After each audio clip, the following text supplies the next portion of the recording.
जब भी आप लोन लेने के लिए जाते हैं तो एक लोन ऑफिसर आपसे मिलते हैं जो लोन के बारे में आपको जानकारी देते हैं, आपकी एलिजिबिलिटी के बारे में जानकारी देते हैं, क्या कुछ रिस्क है उनके बारे में जानकारी देते हैं और आपकी बहुत ज़्यादा हेल्प करते हैं लोन को लेने में। लेकिन अगर आप एक लोन ऑफिसर बनना चाहते हैं, अपने करियर को देखते हैं कि भाई मैं इस तरफ जा सकता हूं, तो आपको पता होना चाहिए कि डिटेल में पता होना चाहिए कि उनके काम क्या होते हैं। आज की वीडियो में हम देखेंगे कि लोन ऑफिसर के क्या कुछ काम होते हैं और अगर आप एक लोन ऑफिसर बनना चाहते हैं तो क्या स्किल्स की जरूरत आपको लगेगी। तो चलिए शुरू करते हैं इस वीडियो को। तो सबसे पहली बात तो यह है कि लोन ऑफिसर का काम होता है कि जब भी कोई एप्लीकेंट आए तो उसकी एप्लीकेशन को ध्यान से पढ़े, समझे और उन्हें लोन के बारे में जानकारी दे। बहुत सारे अलग अलग लोन के ऑफर्स होते हैं, किस तरीके का लोन वो लेना चाहते हैं उसके बारे में डिटेल्स ले, किस तरीके का लोन वो ले सकते हैं, किसके लिए वो एलिजिबल है उसके बारे में जानकारी दें।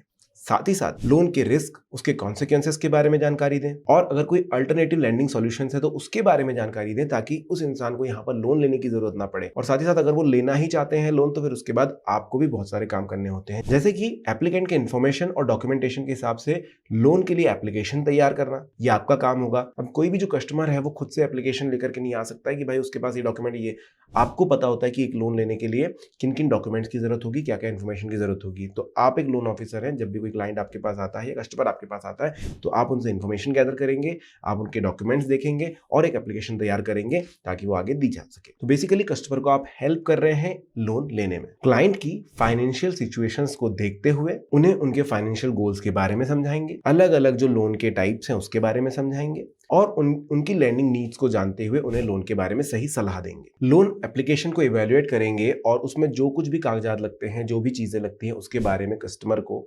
समझाएंगे, बताएंगे और कुछ एडिशनल इन्फॉर्मेशन है तो उसके बारे में भी यहाँ पर जानकारी देंगे। और जरूरत पड़ने पर लोन ऑफिसर को कई बार जो एप्लीकेशंस हैं वो रिजेक्ट भी करनी होती है अगर सारे डॉक्यूमेंट सही नहीं है, इन्फॉर्मेशन बराबर नहीं है या फिर जो एलिजिबिलिटी है वो नहीं है कस्टमर की। साथ ही साथ क्योंकि बहुत सारे क्लाइंट्स हो सकते हैं, बहुत सारे कस्टमर्स हो सकते हैं, तो लोन की जो फाइल्स हैं उनको एक्यूरेटली सही ढंग से सलामत रखना, उनके डेटा को हमेशा सलामत रखना, साथ ही साथ कस्टमर की जो कॉन्फिडेंशियलिटी है, उनकी जो इन्फॉर्मेशन है वो किसी तक ना पहुंचे, उस चीज का प्रॉपर ध्यान रखना। बहुत सारे कस्टमर्स की बहुत सारी रिक्वेस्ट हो सकती है, बहुत सारे क्वेश्चंस हो सकते हैं, उनको प्रॉपर्ली आंसर करना, उन्हें समझाना, उन्हें एक्सप्लेन करना कि किस तरीके से प्रोसेस काम कर रही है। लोन कमेटी से लोन को अप्रूव कराना, आप उसमें चेक्स भेज सकते हैं या फिर एप्लीकेशंस को आगे बढ़ाना, ये एक लोन ऑफिसर का काम होता है। अब सिर्फ इस चीज के लिए आपको बहुत सारे चेक्स करने होंगे, बहुत सारी चीजें देखनी होगी, जैसे कि मैंने बताया था कि आपको इन्फॉर्मेशन देखनी है, डेटा देखना है, आपको उनके डॉक्यूमेंट्स देखने हैं, सब कुछ करेक्ट है तो फिर आगे आप इस लोन प्रोसीजर को बढ़ाएंगे, आप आगे कमेटी को भेजेंगे ताकि वो लोन अप्रूव हो सके। और आपको कोशिश करनी है अपने कस्टमर के साथ कि भाई आप जो भी डेटा आगे बढ़ा रहे हैं उससे लोन निकल के आए, अप्रूव हो सके। लोन क्लोजिंग डेट्स को शेड्यूल करना और ट्रैक करना ताकि जिसको भी लोन लेना है उनको सही समय पर वो पैसे मिल सके। तो आपको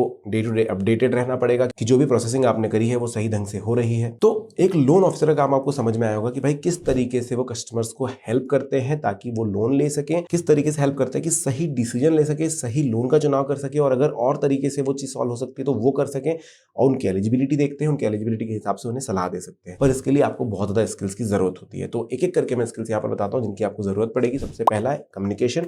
आप ज्यादातर ऐसे जॉब में जाएंगे जहां पर भी सीधा कस्टमर के साथ आपकी बात होती है, कस्टमर से आपकी भेंट होती है, ऐसी जगह पर आपको कम्युनिकेशन की जरूरत होती है। आप अच्छे लिसनर होने चाहिए, अच्छा कम्युनिकेशन टू वे आप कर सकें, वो जरूरी होता है ताकि कस्टमर की सारी नीड्स को अच्छे तरीके से समझ सकें, सुन सकें और उसके अनुसार आप उन्हें सही सलाह दे सकें। अब इसमें आपको अपने बैंक के, अपने लोन्स के ऑफर्स के बारे में अच्छी जानकारी होनी जरूरी है। तो ये एक चीज और जुड़ जाएगी कि आप अच्छे से एनालाइज कर सकें कि किस चीज के लिए कौन सा लोन बेटर होगा। तो फाइनेंशियल स्किल्स आपके यहाँ पर बिल्कुल जुड़ जाती है कि किस तरीके से सामने वाले की एलिजिबिलिटी और किस तरीके से लोन को रीपे कर पाएगा वो आपको समझ में आना चाहिए। साथ ही साथ क्योंकि बहुत सारे कस्टमर्स हो सकते हैं, बहुत सारी चीजें हो सकती है, आपको बहुत सारे टास्क अलग अलग है। यहाँ पर ऐसा नहीं है कि आपके पास एक ही, दो या तीन ही टास्क है, आपके पास बहुत सारे अलग अलग टास्क हैं। तो टाइम मैनेजमेंट आपका अच्छा होना चाहिए। तो मैं यहाँ पर कहूँगा कि कंप्यूटर का नॉलेज होना भी जरूरी है ताकि बहुत सारे अलग अलग टूल्स आप इस्तेमाल कर सकें, आप चीजों को सही ढंग से रख सकें। बहुत सारे अलग अलग फाइनेंशियल सॉफ्टवेयर्स होते हैं जिनका नॉलेज आपको होना जरूरी है। अब ये नहीं कहूंगा अगर आप फ्रेशर हैं तो आप सब कुछ सीख कर आएंगे, हाँ इंस्टीट्यूशंस में आपको सिखाया जाएगा, बट उसके लिए कंप्यूटर का बेसिक नॉलेज होना आपके पास जरूरी है। साथ ही साथ जैसे कि मैंने कहा, आप डायरेक्टली कस्टमर से मिलते हैं, उससे कम्युनिकेट करते हैं, इसलिए कस्टमर सर्विस का नॉलेज आपको होना चाहिए। तो बहुत सारे क्वेश्चंस हो सकते हैं, बहुत सारे अलग अलग प्रकार के लोग आते हैं जिनको बहुत कम नॉलेज होता है लोन्स के बारे में, चीजों के बारे में। तो आप यहाँ पर उन्हें जो भी लोन ले रहा है उसको आप इतना समझा सके कि वो पूरे साहस से उस लोन को ले सके और उसे हर एक छोटी बारीकियां भी पता हो। इन्फॉर्मेशन एनालाइजिंग आपको आनी चाहिए, क्योंकि आपके पास बहुत सारे तरह तरह के लोग आएंगे जिनकी अलग अलग इन्फॉर्मेशन आपके पास होगी, तो आप सही तरीके से एनालाइज कर सके। सही तरीके से अगर आप ये कर पाते हैं तभी आप जो है सही लोन ऑफिसर बन सकते हैं। क्योंकि एक छोटी सी त्रुटि और अगर आपने किसी गलत इंसान को लोन दे दिया या फिर आपने कुछ ऐसा कर दिया कि भाई लोन पास नहीं होना चाहिए था या फिर होना चाहिए था और नहीं कर पाया, तो यहाँ पर किसी का बहुत बड़ा नुकसान आप कर सकते हैं। साथ ही साथ आपके अंदर नेगोशिएशन स्किल्स होनी बहुत ज़्यादा ज़रूरी होती है, क्योंकि जब भी कोई कस्टमर आएंगे वो बहुत तरह की उनके पास बातें होंगी, तो आप सही तरीके से नेगोशिएट कर सके, उन्हें समझा सके, उन्हें एक्सप्लेन कर सके, ये एबिलिटी आपसे एक्सपेक्ट की जाती है। अटेंशन टू डिटेल का होना आपके लिए बहुत ज़्यादा ज़रूरी है, क्योंकि जैसा मैंने कहा छोटी सी त्रुटि बहुत बड़ा नुकसान कर सकती है, छोटी सी गलती बहुत बड़ा नुकसान कर सकती है। तो यहाँ पर जब आपके सामने बहुत सारी इन्फॉर्मेशन होगी और बहुत कुछ प्रोवाइड करना होगा, तो ऐसे में आपको छोटी छोटी डिटेल्स को चेक करना होगा, छोटी छोटी बातों को चेक करना होगा, उसके बाद आप लोन प्रोसीजर को आगे बढ़ा सकते हैं। अगला है कि आप प्रॉब्लम सॉल्व कर सकें, क्योंकि ज़रूरी नहीं है कि सब कुछ सीमलेस चलने वाला है। कस्टमर आया, आपने डिटेल्स ली, आपने देखा कि भाई ये लोन परफेक्ट है, आप ये ले सकते हैं, उसके बाद सामने वाला खुश है, आपने आगे प्रोसीजर बढ़ा दिया, उसे लोन मिल गया। ये होता है आइडियल सिचुएशन। बट बहुत ज़्यादा बार ये होता है कि जब कस्टमर आते हैं तो बहुत कम इन्फॉर्मेशन लेकर के आते हैं, लोन का जो अमाउंट होता है वो इतना बड़ा होता है कि शायद वो एलिजिबल नहीं होते हैं, या फिर कुछ कुछ चीज़ें अलग अलग होती हैं। तो यहाँ पर आप उनकी किस तरीके से हेल्प कर सकेंगे वो आपको आना चाहिए। तो बहुत सारी अलग अलग छोटी छोटी सी प्रॉब्लम्स होती हैं, जिसका या तो आप पूरा डिकरा फोड़ सकते हैं भाई कस्टमर के ऊपर कि तुम ही सॉल्व कर लो, या फिर आप लोन ऑफिसर है तो आप करेंगे कि भाई मैं इनिशिएटिव लेता हूँ कि इस चीज़ को कैसे सॉल्व करना है, और फिर आप उस कस्टमर की उस तरीके से हेल्प करेंगे।